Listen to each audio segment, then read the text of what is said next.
Olá, hoje nós vamos para o capítulo 140 do livro dos Salmos. Isso é o Salmo 140, Salmo 140 na numeração grega, 141, Salmo 141 na versão hebraica.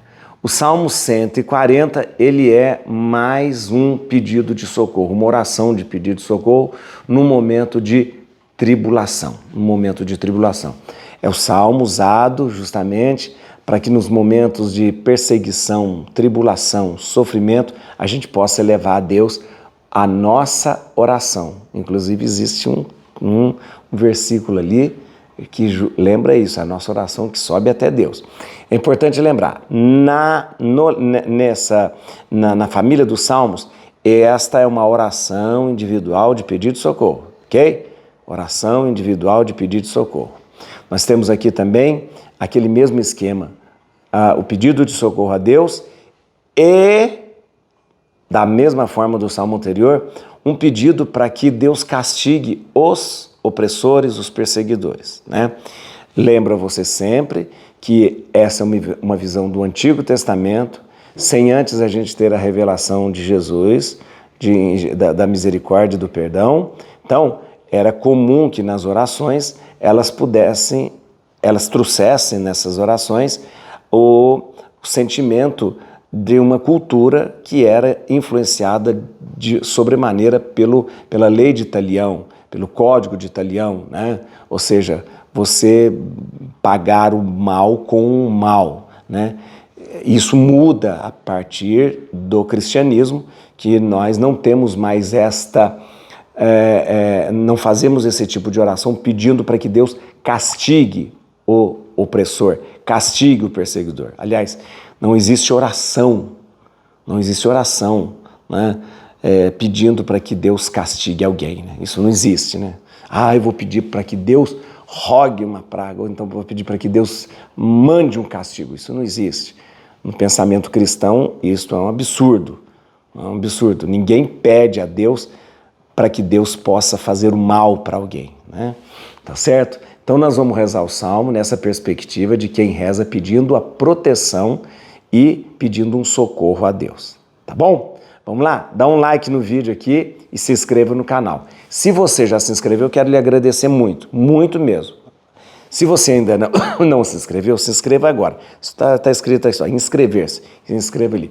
Outra coisa, muito obrigado você que me ajuda a fazer esse canal, muito obrigado você que me ajuda a manter esse canal, muito obrigado você que divulga esse canal. Então, por favor, divulgue, chame mais pessoas para a gente fazer esse trabalho tão bonito de ler a palavra de Deus, mas estudando, e estudar a palavra de Deus lendo. Bíblia na mão, Espírito Santo no coração, vamos lá então. É o Salmo 140 no momento de tribulação. Salmo 140, Senhor, eu vos chamo, vinde logo em meu socorro. Escutai a minha voz quando vos invoco. Que a minha oração suba até vós como a fumaça do incenso. Que minhas mãos estendidas para vós sejam como a oferenda da tarde. Ponde, Senhor, um guarda em minha boca, uma sentinela à porta dos meus lábios. Não deixeis meu coração inclinar-se ao mal, para impiamente cometer alguma ação criminosa. Não permitais que eu tome parte dos festins dos homens que praticam o mal. Se o justo me bate, é um favor. Se me repreende, é como perfume em minha fronte. Minha cabeça não o rejeitará, porém, sob seus golpes apenas rezarei. Seus chefes foram precipitados pelas encostas do rochedo e ouviram quão brandas eram minhas palavras. Como a terra fendida e sulcada pelo arado, assim seus ossos se dispersam à beira da região dos mortos.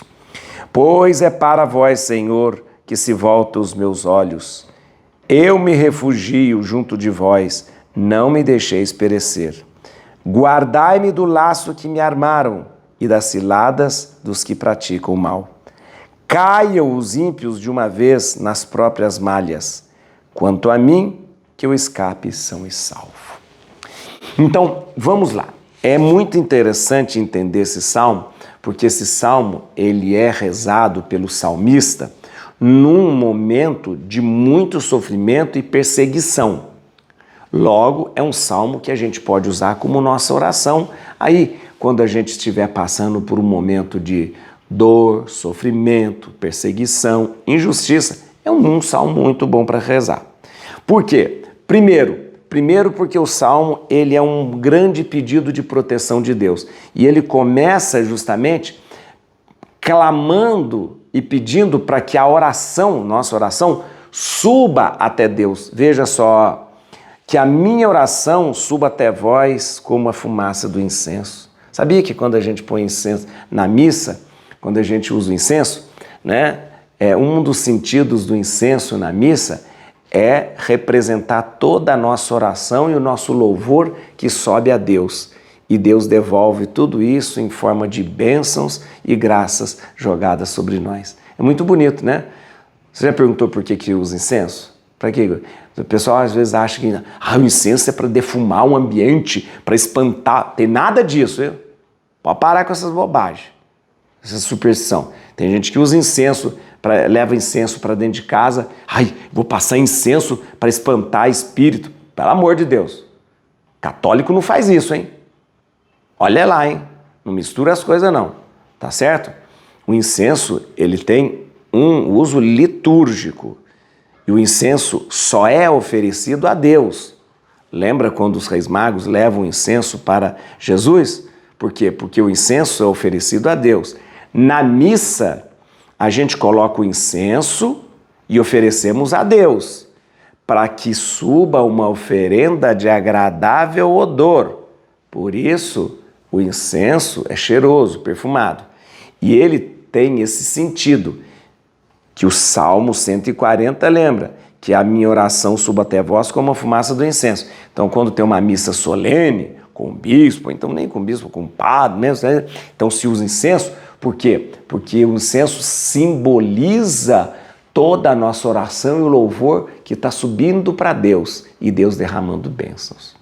E tem uma coisa também que é interessante, na missa, na liturgia, ela envolve todos os nossos sentidos. Você sabia disso, né? Sabia? Que quando você está numa missa, todos os seus sentidos são envolvidos.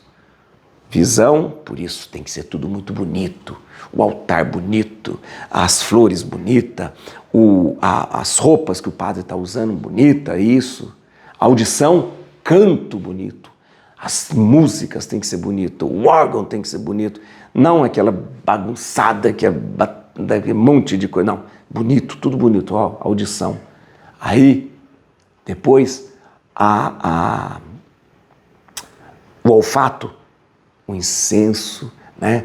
Um incenso que além de subir para o céu, perfuma aquele ambiente da liturgia. O tato que nós tocamos até no próprio corpo e sangue do Senhor, tocamos no irmão, estamos ali, né? O paladar que tomamos pela nossa boca, a Eucaristia, ou seja, todos os nossos sentidos naquele momento são envolvidos por Deus, né? Tá bom? Tá.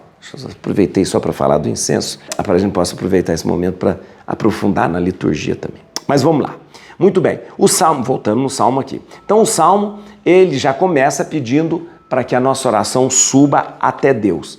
Num determinado momento, o Salmo fala que Deus nos livre, aliás, que Deus livre o oprimido da opressão, daquele que persegue, das ciladas, das armadilhas. Então, o Salmo, como é um pedido de socorro individual, ele é um Salmo que clama desde o início até o final, pedindo para que Deus livre das armadilhas, das maldades dos outros, dos opressores, tudo isso, né?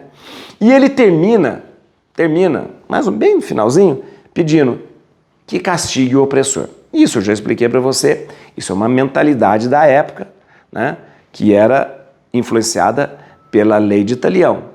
Mas, na visão cristã, na nossa oração, nós não pedimos o castigo ao inimigo, ao opressor, à pessoa que nos fez mal. Pelo contrário, nós rezamos por aqueles que fizeram mal para nós, tá bom? É difícil? Como é difícil, mas tem que ser feito isso, tá bom? Tá bom? Agora eu queria lembrar você uma coisa muito interessante. Tem do versículo 5 ao versículo 7, 5, 6, 7, são 3 versículos, ele parece meio obscuro, parece que foi colocado ali dentro e a gente não entende muito bem, mas eu vou te explicar. Olha que coisa interessante. Vem, leia comigo. Se o justo me bate, é um favor. Se me repreende, é como o perfume em minha fronte. Minha cabeça não o rejeitará, porém sobre seus golpes apenas rezarei. Seus chefes foram precipitados pelas encostas do rochedo, e ouviram quão brandas eram minhas palavras. Como a terra fendida e sulcada pelo arado, assim seus ossos se dispersam à beira da região dos mortos. Ué, você entendeu? Parece que o texto vinha e de repente colocaram isso ali dentro, meio quebrado, né? Mas existe uma explicação muito interessante para isso. Aqui, o salmista, ele lembra daquilo que aconteceu lá no Salmo 136. Vamos recordar comigo? O Salmo 136 era o quê? O Salmo 136 diz assim: quando nós estávamos à beira dos rios da Babilônia, os nossos opressores nos pediram cantos. Como cantar um canto de Sião? Aqui, lembra que nós falamos isso? Lembra, né? Nós já passamos por isso. Muito bem, parece que esses 3 versículos lembram esse momento em que os babilônios, em que os opressores, né, pediam eles os cantos para ser cantado. E nesse canto que eles pediam para eles, parecia haver uma evocação dos ossos dispersos na terra. Por isso que ele faz essa menção. Olha aqui, ó, veja aqui, ó. Se o justo me bate, é um favor. Se me repreende, é como perfume. Minha cabeça não rejeitará, porém seus golpes apenas rezarei. Ou seja, golpes de quem? Golpe dos opressores, golpe daqueles que levaram cativos. Seus chefes foram precipitados pelas encostas do rochedo. Ou seja, e ouviram quão brandas eram minhas palavras. Como a terra fendida e sulcada pelo arado, assim seus ossos se dispersam à beira da região dos mortos. Parece que a menção aqui é uma menção àqueles que pediam cânticos para o povo, para o pessoal que estava exilado, e esses cânticos lembravam aqueles ossos dispersos. Que ossos dispersos são esses? Ezequiel, o profeta Ezequiel, tem uma visão dos ossos ressequidos, é Ezequiel 37. Então, os estudiosos acham que um dos cantos que o povo de Sião cantava era justamente uma menção aos ossos ressequidos do profeta Ezequiel.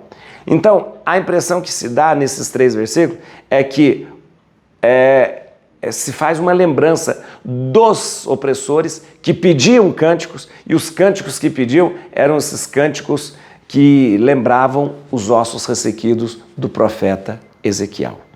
Ok?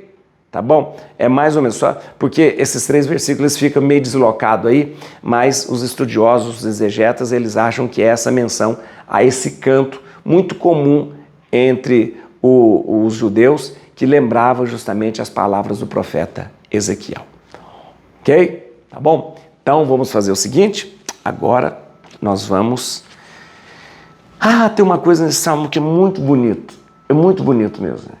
O salmo ele insiste em vários momentos que Deus não me deixe me inclinar para o mal, não deixe eu fazer o mal, não deixe eu me juntar aos pecadores, não deixe que eu pratique nenhuma ação criminosa. Isso é um pedido muito justo, porque o salmo, além dele pedir a Deus para que venha em socorro, ele pede também um grande socorro de Deus. Não me deixe fazer o mal, não me deixe fazer ações criminosas, não me deixe andar na companhia dos ímpios.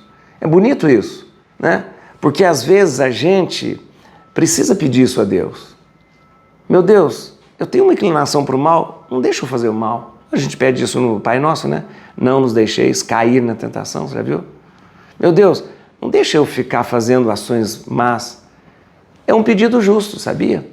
Além da gente pedir a Deus para nos ajudar, para vir em nosso socorro, a gente precisa rezar mais a Deus, pedindo para que Deus venha nos ajudar a não cometer coisas injustas e não cometer pecado.